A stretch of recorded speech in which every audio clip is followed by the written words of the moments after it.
All right, here we got another see I told you so moment here for the Watchdog. I saw this, where was Wall Street Journal? They were looking at a survey conducted by Alliance, where Alliance has found that 61% of Americans are more afraid of running out of money in their old age than dying itself. Wow. Again, it does make a little bit of sense, doesn't it? Think about it. We're all going to die. Running out of money is not something that is inevitable. And that's where we come in here at Markowski Investments and the Watchdog on Wall Street show. Again, we like to try to teach people that you shouldn't look at what you're doing with your money. You shouldn't look at it as financial planning. You should look at it as financial preparation. What do I mean by that? Life is going to present to you a myriad, endless opportunities, and they're going to come across your path, and you're going to choose a certain door. It takes me back to when I was a kid. I used to love the Choose Your Own Adventure books, where, again, you'd be reading along, and your character, if you wanted to do this as your character, you turn to a certain page, something else. But again, it's life. You get a lot of opportunities, and it's even I teach my kids. If you do the right thing and you stay on the straight and narrow path, life is going to present you much more when it comes to opportunities. Now, again, this is why I like to call it financial preparation rather than financial planning. Planning is what? You want to make God laugh? Tell him your plans.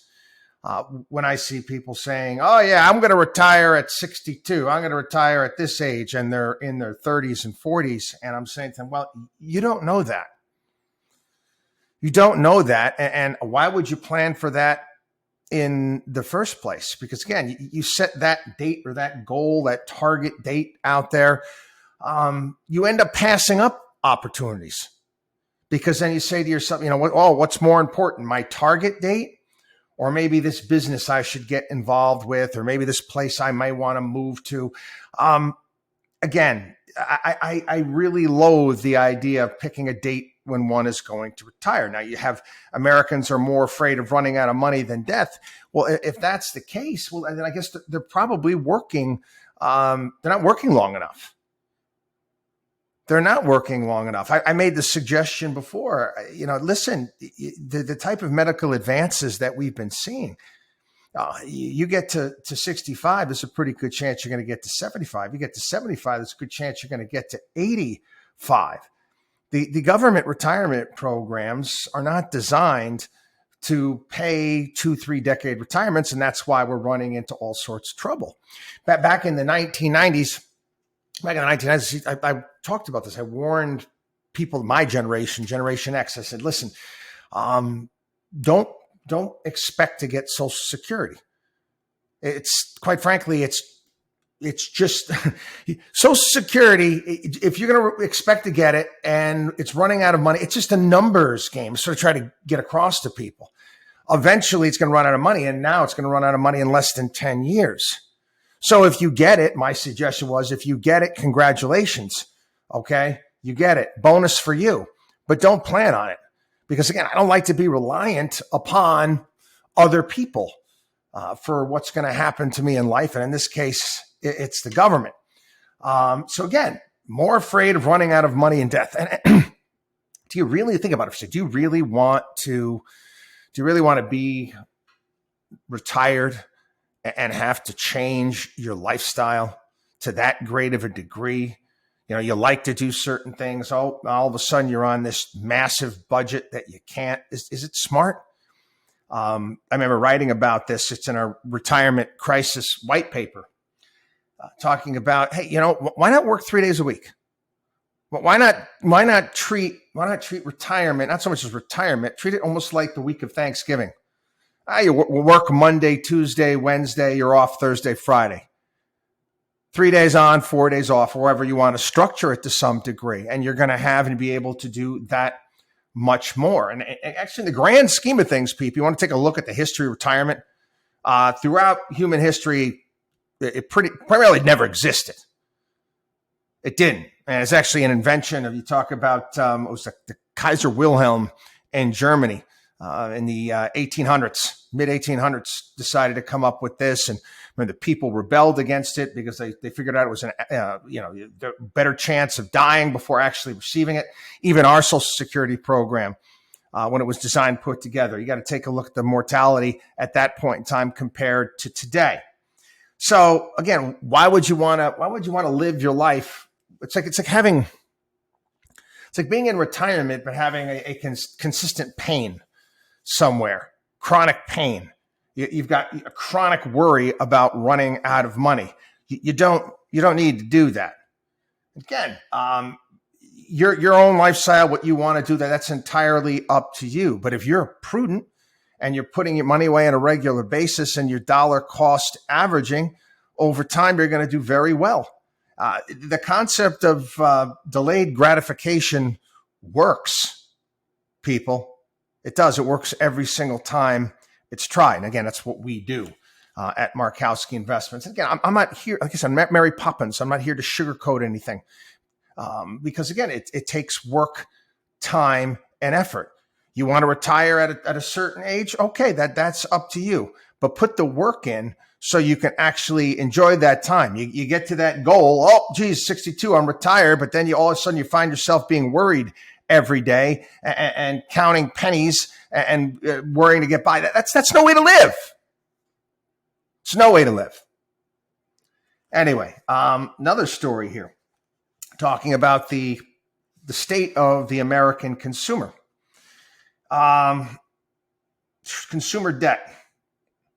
You got American households are basically tapped out. You got $17 trillion in consumer debt at this point in time.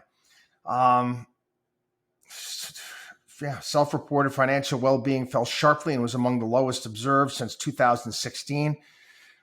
Share of adults who said that they spent less than their income in the month before fell from the prior year, while the share who said that their credit card debt increase rose. These are not good signs by any stretch. And trust me, I get the situation that we're in when it comes to inflation and how it is taxing people and their budgets. Well, you're going to have to adjust your budget. You have to. You have to make some changes. There's been some interesting stories. I saw one from Macy's and Costco as well, deciding that they're going to, the consumer is buying a little bit differently now. It's starting to actually affect them. But then again, you also take a look at the amount of people that are out and about traveling, and the numbers are exceeded over Memorial Day weekend, exceeded pre-COVID numbers. What to make? I had to wrap this all up. Okay, you have to get your house in order, people, and you have to be honest with yourself. Know thyself, know your own situation. And I've told this story at plenty of occasions over the years on my radio show. And I'm going to share it with you again here. I can't tell you how many times over my career, where we've had people come in to our offices, my brothers meet with us, talk with us over the phone about getting their financial house in order. They want to start saving for retirement. They want to start putting money away for their kids' college education. Now, on the face, that's all great and wonderful. But then I dig a little bit deeper. And I see the type of debt, in particular credit card debt, that these people are in. And again, you take a look at the facade. Nice car, member of the club, nice house, boat, all of these things. But they're also tens of thousands of dollars in debt with credit cards. And I have to explain to them. I say, listen, you're going to have to make some changes in your lifestyle. You're going to have to cut some of these things out, because the reality is, I think we do a pretty darn good job, but more often than not, our overall performance in our portfolios doesn't exceed 20+% a year, which you're paying on your credit cards. So you've got to take care of that first. You must pay that down as soon as possible. You got to slash and cut and do all of these things to get rid of that. And what do you think happens? There's usually, if it's a phone call or whatever, there's usually a silence for a period of time, or people, if I'm meeting with them, they'll look away and they'll like, okay, we're going to do that. But then I never hear from them again. It happens all the time. People unwilling to make those changes, and financial woes, people, it's not good for your relationships in life. It can do ungodly damage to you. And again, like I said, it's not just the monetary side. It's what it's going to do to you mentally, and the type of stress that's going to put on you and your family.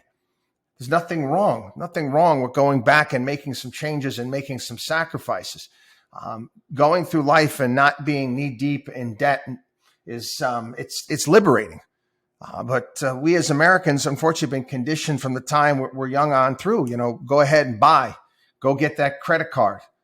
I remember, walking into the student union when I first got to college decades ago, and every credit card company handing out T-shirts, sign up for a credit card there. You don't have to do that. I mean, I love credit cards. I use them for points. The credit card, going into debt on your credit card should be for emergency purchases only. And let me tell you something. Christmas gifts are not emergency purchases. There's a story and goes along with this. Americans are still working to pay off their Christmas presents. It's June. It's June. If you bought Christmas presents in November, they should have been paid off in December. If you bought them in December, they should be paid off in January.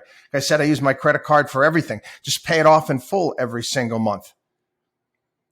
And I know, like I said, I know everyone's situation is unique and different.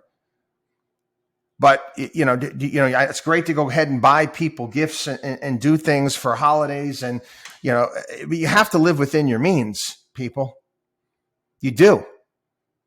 The stress that all of this stuff can put on a human being, it's just not healthy.